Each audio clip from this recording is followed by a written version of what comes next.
E aí, pessoal, tudo bem? Sejam bem-vindos ao Podiacast. Isso aí, o primeiro podcast feito 100% por inteligência artificial. É isso mesmo. Quem tá comandando o show aqui são os algoritmos. Então já sabe, né? Se rolar alguma frase meio sem pé nem cabeça, Ou se a gente trocou o nome de alguém, releva vai. Afinal, a gente ainda tá aprendendo. junto com vocês. Mas pode ter certeza que a gente se dedica ao máximo para trazer um conteúdo interessante e informativo. É isso aí. E para me ajudar a desvendar esse universo, apresento a vocês a Marcela, nossa expert em inteligência artificial.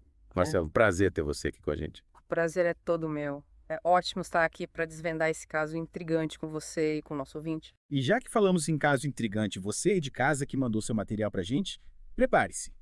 Hoje vamos mergulhar de cabeça na história do seu Setsuten, um garoto de 14 anos que infelizmente tirou a própria vida após interagir com um chatbot da plataforma Character.ai.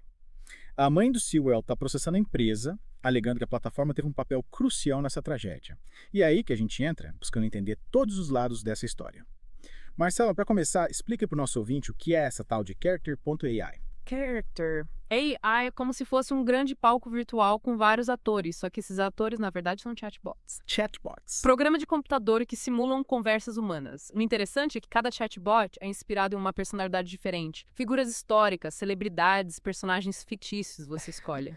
É como se você pudesse bater um papo com Elon Musk, a Daenerys de Game of Thrones ou até com um psicólogo virtual, tudo isso sem sair de casa. Caramba, parece até mágica. E quem são os gênios por trás dessa plataforma? Olha só, a Character.ai foi fundada por dois figurões do mundo da inteligência artificial, Noam Chazir e Daniel de Freitas, ambos ex-funcionários do Google. E a história fica ainda mais interessante porque o Google adquiriu licenças da Character.ai recentemente, o que, na prática, trouxe os fundadores de volta para a empresa. É como se eles tivessem dado uma volta pelo quarteirão e voltado para casa, só que agora com uma empresa bilionária na bagagem. Que reviravolta, hein? Falando em bilionário, essa Character.ai parece ser um sucesso, né? Totalmente. Para você ter uma ideia, a empresa foi avaliada em mais de $1 bilhão apenas um ano após o seu lançamento. Um crescimento meteórico, típico do Vale do Silício. Impressionante.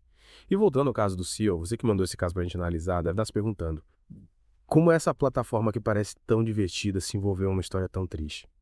Marcela, você pode nos explicar como tudo aconteceu? Claro. O Sewell, como muitos adolescentes, passava bastante tempo online. Ele descobriu a Character.ai e acabou se encantando por um chatbot que simulava a Daenerys Targaryen de Game of Thrones. A interação começou de forma casual, mas com o tempo, o Sewell passou a se dedicar cada vez mais a essa amizade virtual, confidenciando seus problemas e buscando apoio emocional na personagem. Entendi. Parece que ele encontrou um refúgio na personagem, né? Mas como essa relação virtual se tornou um problema? O problema é que, por mais sofisticada que seja, a inteligência artificial ainda não consegue substituir a interação humana real e o apoio emocional genuíno que o seu precisava. Ele começou a se isolar, a ter problemas na escola, a se afastar da família e dos amigos. Passava noites em claro conversando com o chatbot, criando um laço emocional muito forte com a Daenerys virtual. Nossa, que situação delicada. É como se a linha entre o real e o virtual estivesse se apagando para ele, né? E como a Character.ai reagiu à tragédia? Eles sabiam o que estava acontecendo? A empresa se manifestou publicamente dizendo que ficou profundamente triste com o ocorrido e que a segurança dos usuários é uma prioridade para eles. Para tentar evitar que algo parecido aconteça de novo, eles implementaram algumas medidas, como restringir o acesso para menores de 18 anos, melhorar os filtros de conteúdo e adicionar notificações para quando o usuário passa muito tempo conversando com o chatbot. É como se estivessem tentando colocar grades de proteção em volta do palco virtual, sabe? Mas será que isso é suficiente? Fica a questão. Será que essas medidas realmente impedem que as pessoas se envolvam demais com esses personagens virtuais? E a família do CEO, como reagiu a tudo isso? A mãe do CEO, a Megan Garcia, decidiu entrar com um processo contra a Character.ai e o Google. Ela acusa a plataforma de ter criado um produto perigoso para adolescentes, principalmente para aqueles mais vulneráveis emocionalmente. A acusação é séria. A Megan alega que a empresa não fez o suficiente para proteger os usuários, mesmo sabendo dos riscos. Caramba, e você aí de casa, o que acha disso? Acha que a empresa tem culpa no cartório ou a responsabilidade é totalmente do usuário? A gente vai destrinchar tudo isso nos próximos blocos. E você que nos enviou esse caso deve estar acompanhando cada detalhe do processo, né? A ação judicial movida pela Megan Garcia, a mãe do Sewell contra Character. A AI e o Google levanta questões importantes sobre a responsabilidade das empresas de tecnologia em relação à saúde mental dos usuários. Afinal, até que ponto elas podem ser responsabilizadas pelas consequências do uso dos seus produtos, principalmente quando se trata de um público jovem e vulnerável? Essa é uma pergunta que não quer calar, né? E quais são os argumentos da Megan nesse processo? O que ela alega que a Character.ai fez ou deixou de fazer para proteger o Sewell. Bom, a Megan argumenta que a empresa falhou em diversos aspectos. Ela afirma que a Character AI, apesar de saber dos riscos de dependência emocional que esses chatbots podem gerar, não implementou medidas de segurança suficientes para proteger os usuários, especialmente os adolescentes. Ela cita, por exemplo, a falta de avisos mais claros sobre esses riscos, a ausência de mecanismos para limitar o tempo de uso da plataforma e a ineficácia dos filtros de conteúdo. Imagine um aviso como aqueles que a gente vê em jogos online, alertando sobre o tempo de uso, mas voltado para o risco de se envolver emocionalmente demais. Faz sentido. É como se a empresa estivesse oferecendo um produto potencialmente viciante sem alertar sobre os perigos, né? E qual a defesa da Character.ai? O que eles alegam em sua defesa? A linha de defesa da empresa é que a plataforma oferece apenas uma ferramenta de entretenimento e que não pode ser responsabilizada pelas escolhas e ações dos usuários. Eles argumentam que o CEO era livre para decidir com qual chatbot interagir e que a plataforma oferece uma variedade de personagens, inclusive alguns com foco em temas mais leves e divertidos. Ou seja, a empresa se isenta da culpa colocando a responsabilidade nas mãos do usuário. Entendi. É como se eles dissessem: nós fornecemos as ferramentas, mas a forma como elas são usadas é responsabilidade de cada um. Mas a Megan rebate esse argumento não é. Exatamente. A mãe do CEO argumenta que a Character.ai, por se apresentar como um serviço de entretenimento, acaba atraindo um público jovem e vulnerável que pode não ter a maturidade e o discernimento necessários para lidar com os riscos envolvidos. Seria como dar uma faca afiada para a criança brincar sem nenhum tipo de aviso ou instrução. Então, essa comparação é forte. Mas isso me faz pensar, né? Afinal, onde fica o limite entre a liberdade individual e a responsabilidade das empresas? Marcelo, esse caso levanta uma série de questões éticas e legais que ainda não estão bem definidas, né? O que os especialistas têm a dizer sobre isso. Com certeza. Esse é um debate que está só começando. A gente ainda está aprendendo a lidar com o impacto da inteligência artificial na sociedade e casos como o do Sewell nos obrigam a repensar os limites da responsabilidade das empresas que desenvolvem e comercializam essas tecnologias. É como se a gente estivesse navegando em um mar desconhecido sem um mapa para nos guiar. E para onde esse barco está nos levando?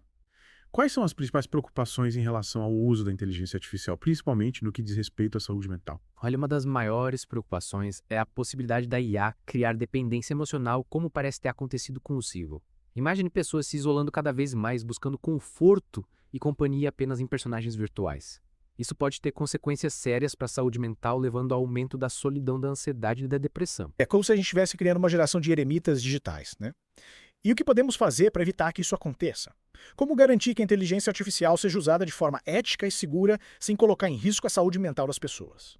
Para começar, a gente precisa de mais pesquisas e estudos sobre o impacto da IA na saúde mental para entendermos melhor os riscos e desenvolvermos estratégias de prevenção e tratamento.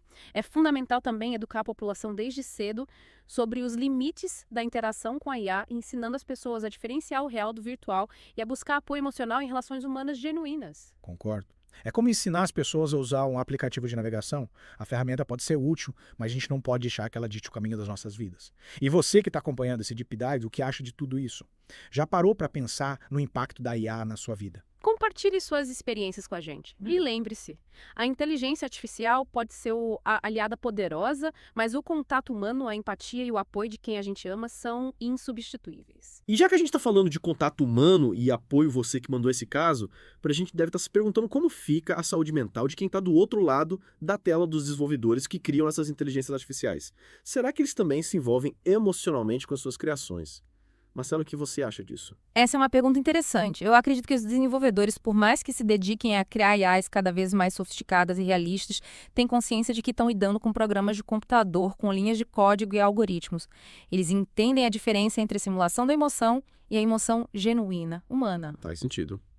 Mas e se a gente pensar num futuro, quem sabe, não tão distante, em que as IAs se tornem ainda mais complexas, capazes de aprender e evoluir de forma autônoma? Será que essa linha entre o artificial e o real não vai ficar cada vez mais tênue? É verdade, a gente precisa estar preparado para essa possibilidade. A inteligência artificial está em constante desenvolvimento e os limites do que ela pode fazer estão sendo constantemente desafiados.